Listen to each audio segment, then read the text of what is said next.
All right, let's dive into something I think we've all struggled with at some point. How on earth do you get your brain to shut off so you can actually fall asleep? We're going to look at 10 techniques to help you fall asleep, and fast. You know that feeling, right?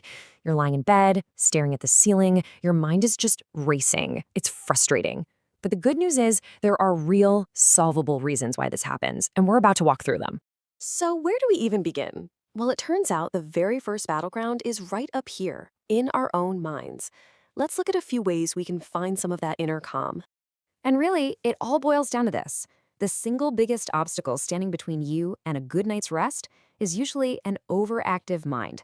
So learning to gain a little control here, that's the absolute key. Now, this one is pretty wild. It's a technique reportedly developed by the US military to help soldiers fall asleep anywhere in under 2 minutes. You just systematically relax your body part by part, and then you clear your mind. Sounds simple, but with a little practice, it is incredibly effective. Of course, there are other tools for the job too. You could try distracted your brain with guided imagery. Just picture a calm, happy place in vivid detail. Or you could try something called cognitive shuffling, which is basically a simple word game to scramble your thoughts. And then there's this really counterintuitive one. Try to stay awake. Sometimes taking the pressure off trying to sleep is exactly what you need. Okay, so once we have some tools for the mind, we can move on to the body. It turns out physical actions can send these really powerful relaxation signals straight to your brain, telling it it's time to power down. So you see these numbers on the screen? 4, 7, 8. What is this? Some kind of code? Well, in a way, it is. It's a code for one of the most powerful and simple relaxation techniques out there. Let's break it down. And here it is. It's just so brilliantly simple. You just inhale quietly through your nose for a 4 count, then you hold your breath for a 7 count, and finally, you exhale completely through your mouth for a slow 8 count.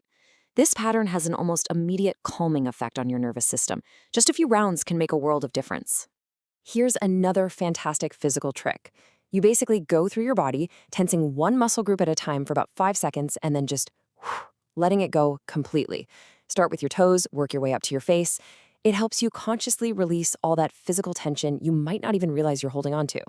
Okay, so mind check, body check. The final piece of this puzzle is your environment.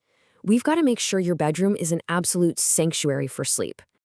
So a key here is keeping the room cool, somewhere between 16 and 19 degrees Celsius. But here's a tip you might not expect. Wear socks. Yeah, you heard that right. Warming up your feet actually helps your core body temperature drop faster, which is a major signal to your body that it's time to sleep. So as we start to bring all this together, there are 2 last really critical points to remember. These are what make all of these other methods actually stick. And this is just so important. Please remember that these are skills. They're not magic tricks. And just like any skill, they get stronger the more you practice them. But, and this is a big but, if you're dealing with serious, chronic sleep problems, it is so essential to talk to a professional to make sure there isn't something else going on. So as we wrap this up, the real question is for you. Now that you have all these tools in your toolkit, what's one new thing you're willing to try tonight? What's the first step on your path to a better night's sleep?